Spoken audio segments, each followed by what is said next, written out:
నెల్లూరు జిల్లా ఆత్మకూరులో వైసీపీ నియోజకవర్గ స్థాయి కార్యకర్తల ఆత్మీయ సమావేశం జరిగింది. వైసీపీ జిల్లా అధ్యక్షుడు పర్వతరెడ్డి చంద్రశేఖర్ రెడ్డి, మాజీ మంత్రి కాకాని గోవర్ధన్ రెడ్డితో పాటు ఆత్మకూరు వైసీపీ ఇన్ఛార్జ్ మేకపాటి విక్రమ్ రెడ్డి హాజరయ్యారు.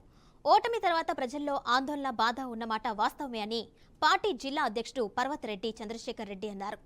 పౌర్ణమి, అమావాస్య రెండు ఉంటేనే పౌర్ణమి విలువ తెలుస్తుందని, మరో 4 సంవత్సరాలు కష్టపడి జగన్మోహన్ రెడ్డిని ముఖ్యమంత్రిగా గెలిపించుకునేందుకు అందరూ కలిసికట్టుగా పనిచేయాలని కార్యకర్తలకు సూచించారు. అయితే అరగంటలోనే సమావేశం ముగించడంపై భిన్నాభిప్రాయాలు వ్యక్తమవుతున్నాయి.